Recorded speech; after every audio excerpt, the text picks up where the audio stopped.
Welcome back to our Toyota Hilux Overland build series.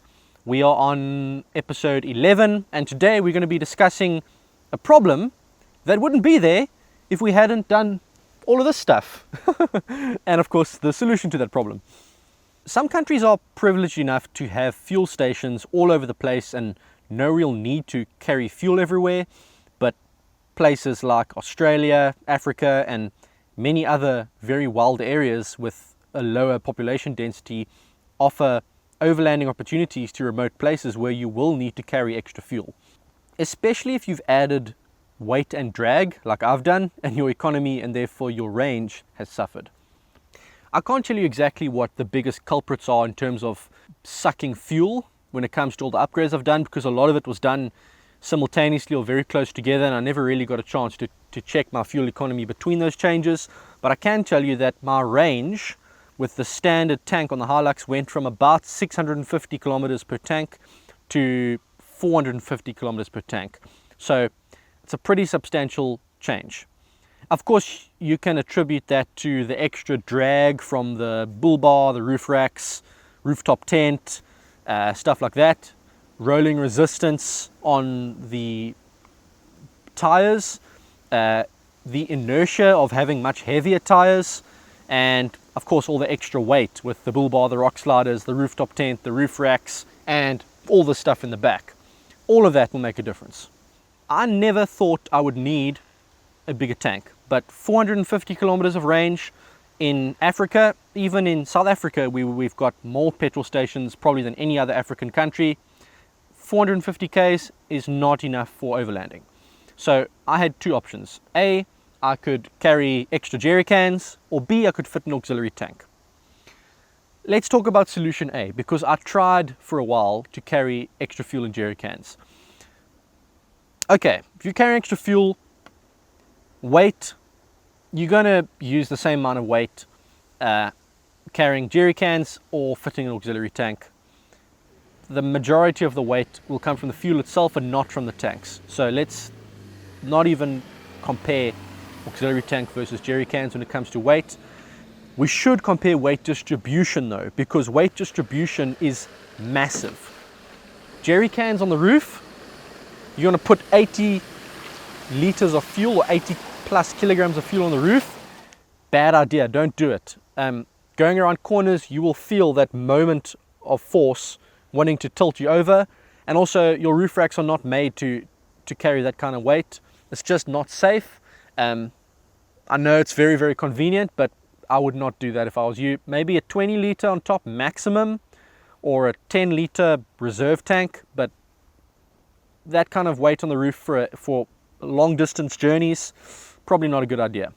What I did is I had a 20 liter jerry can of diesel just in case, and for a while I tried to put it in the back here but couldn't find a secure place for it to bolt down, and it just took up so much space and was really awkward. I then, for my Bovianskloof trip, which was 3 days through an extremely remote area with no petrol stations in between, had that jerry can basically strapped down with ratchet straps in the place where my back seat was. Removed my back seat, and then where all those tie down points were for the seat belts, I just strapped down jerry can. Not ideal. You can hear it rattling around, and you just don't want something flammable where you're driving in the cab. It's not ideal. So after that trip I said, okay, I can't live like this. Got quotes for auxiliary tanks and ended up going with a tank made by a company called Excel. I believe the design is very similar to the front runner tank, but essentially it is a steel tank that fits above your spare wheel. There's quite a bit of space in your chassis between the tray and the spare wheel, between the chassis there, and this tank essentially fits in that gap, bolts down pretty securely to the chassis and is out of sight. The one downside is that the spare wheel gets dropped about 50 millimeters, which is close to 2 inches. However, with the extra 2-inch lift that I have on this vehicle, the tire is not any lower than it was when I got the vehicle from the factory, and because it's so close to the axle, it's not going to get in the way when it comes to big rocks and stuff, unless I do very, very serious 4x4 stuff, which I don't plan to do. So I foresee this being fine. If the tire does become a problem in terms of clearance, then I've got the option of putting the spare wheel somewhere else, like on the back or on the roof, but again, then you'd back to square one with putting weight where you don't want it. So I'm very happy with the way it is.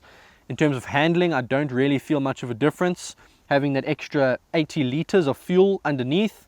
I do feel a bit when I'm trying to accelerate when the tank's very, very full. However, that extra 80 liters doubles my capacity, and I have 160 liters of fuel on tap.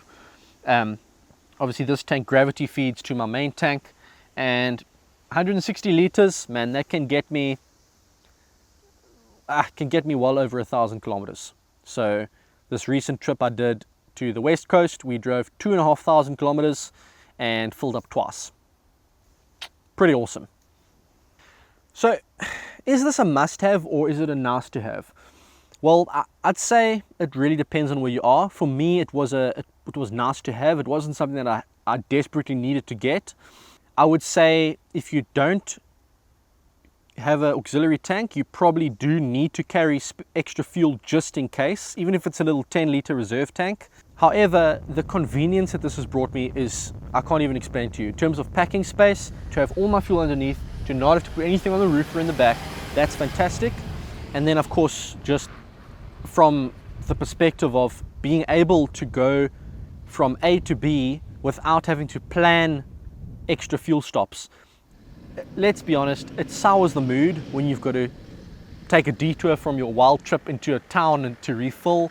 If it's not necessary, it just makes everything much better, let's be honest. So, for example, this latest trip to the west coast, I could bypass the towns and take the beaten track off-road away from all the towns, and it just made it a much better trip, to be honest.